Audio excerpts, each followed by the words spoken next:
அனைவருக்குமே வணக்கம். சற்று முன் கிடைத்திருக்கக்கூடிய ஒரு மிக மிக முக்கியமான செய்தி ஒன்று வெளியாகியுள்ளது. சற்று முன் ஸ்டாலினை செருப்பால் அடித்த நீதிபதி வழக்குப்பதிவு 7 ஆண்டு சிறை தண்டனை, இது மாதிரி பார்த்தீங்கன்னா செய்திகள் வெளியாயிருக்கு. இப்போ அதிரடியாக பார்த்தீங்கன்னா சிவகங்கையில் அனைவருக்குமே தெரியும்.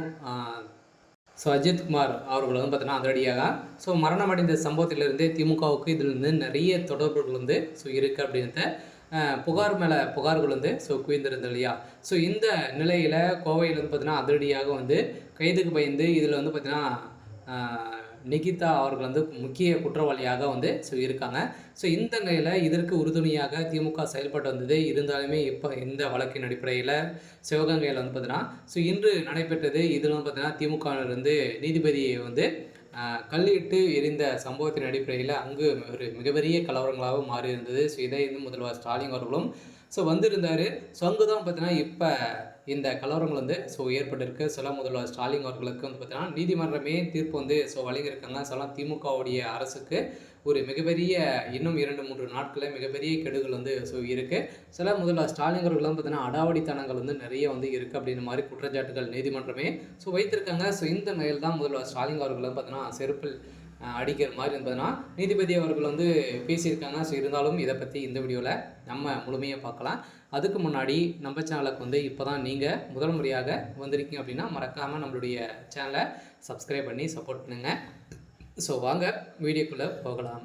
பார்த்தீங்கன்னா இப்போ அஜித்குமாருடைய கொலை வழக்கில் சதுரடியாக முதல்வர் ஸ்டாலின் அவர்களுக்கும் தொடர்பு இருக்குது அப்படின்ற மாதிரி பார்த்தீங்கன்னா செய்தி வெளியாக இருக்குல்ல. ஏற்கனவே பார்த்தீங்கன்னா அவர் இப்போ காலையில் மூலமாக பேசிய சம்பவத்தின் அடிப்படையில் இதன் அடிப்படையில் தான் பார்த்தீங்கன்னா நிறைய சந்தேகங்கள் இருக்குது. அதே மாதிரி பார்த்தீங்கன்னா நிகிதா அவர்கள் திமுகவுடைய ஆட்களை வைத்து மிரட்டி இவங்களும் பார்த்தீங்கன்னா இது மாதிரி பணங்களை பறிப்பதற்காக இது மாதிரி செஞ்சுருக்காங்க. அதே மாதிரி அஜித்குமாருடைய ஃப்ரெண்டுகள் அனைவருமே வாக்குமூலம் கொடுத்துருக்காங்க.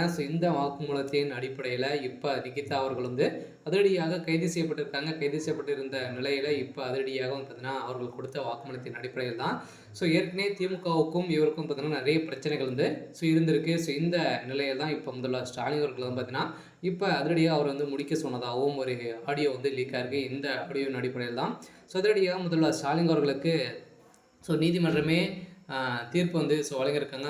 நீதிபதி அவர்களும் பார்த்தீங்கன்னா முதல்வர் ஸ்டாலின் அவர்கள் பார்த்தீங்கன்னா வெளியே போடணும் அப்படின்ற மாதிரி சொல்லியிருக்காரு. அப்படின்ற மாதிரி தான் இப்போ வெளியே இருக்குது. இப்போ நீதிமன்றத்தில் அதிரடியாக முதல்வர் ஸ்டாலின் அவர்களுக்கு 7 ஆண்டுகள் சிறை தண்டனை விதிக்க போகிறதாக தகவல் வெளியே இருக்குது. இந்த விஷயம் பார்த்தீங்கன்னா இப்போ ஆளுநர் RN ரவி அவர்களுக்கு போக இப்போ அதோடைய கூடிய விரைவில் ஆளுநர் ஆட்சி வரத்துக்கான ஏற்பாடுகள் நடந்துட்டு இருக்குது. சரி, ஓகே. இன்னைக்கான அப்டேட் இதுதான். மறக்காமல் நம்மளுடைய சேனலை சப்ஸ்கிரைப் பண்ணி சப்போர்ட் பண்ணுங்கள். தேங்க்யூ.